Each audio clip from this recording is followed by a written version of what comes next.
You know, some of y'all men over here, you know, got the woman of your dreams right here, right in the palm of your hands, and you're scared to love on her and pour into her and treat her like the queen that she is because you don't want to be called a simp. You don't want to be called a simp from who? Who cares? They're miserable. They don't have a girl like yours. One that's willing to do all that you desire.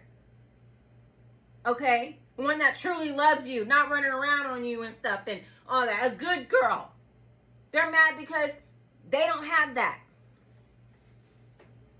But now you're going to go ahead and risk losing her because you're worrying about what they're saying and more. And you know they ain't got it like that.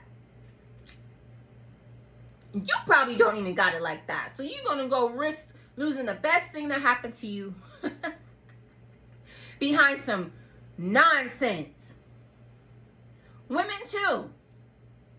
Oh, I don't think he's tall enough, or I don't think this and that. And don't get me wrong, I truly believe God gives you your heart desires, but you got to know what your heart desires are through whatever God takes you through. Because the things that you think you need or you want or you desire is not going to fit with your lifestyle. It's not going to fit with who you are as a person, as the true being that God has created you to be. It's not going to fit. It doesn't make sense. You're trying to make it make sense because of what other people are going to think. Oh, I want to look like this type of couple, and I want to have this type of recognition and this type of, you know, whatever. For man? Humans? What? The ones that didn't even give you the breath of life? The ones that I know aren't paying your bills? The ones that probably wouldn't even care, God forbid, if something happened to you? Think clearly about this.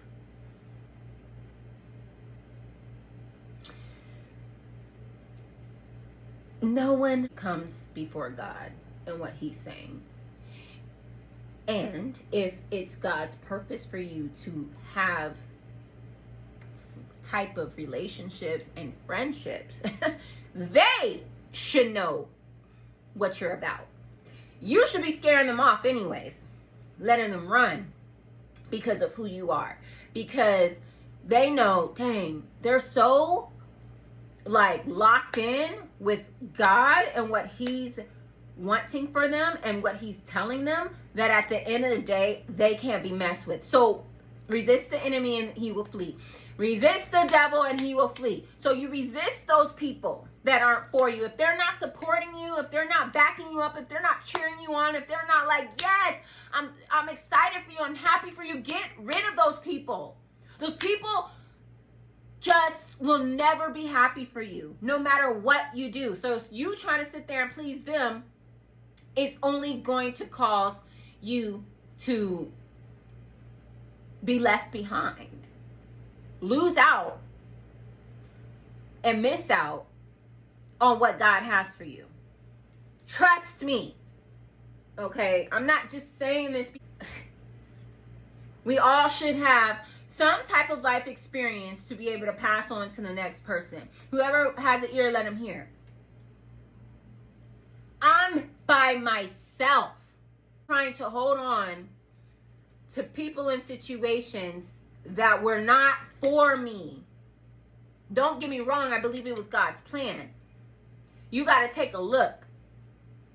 If you're around people and at the end of the day, they're not really doing nothing, okay? But then you start to see them, you know, kind of doing stuff and you getting inspired, and get, you know, they get on inspired and this and that and blah, blah, blah. But for whatever reason, they leave your life or you leave their life. And they're not really doing good anymore. Just know it was because of you.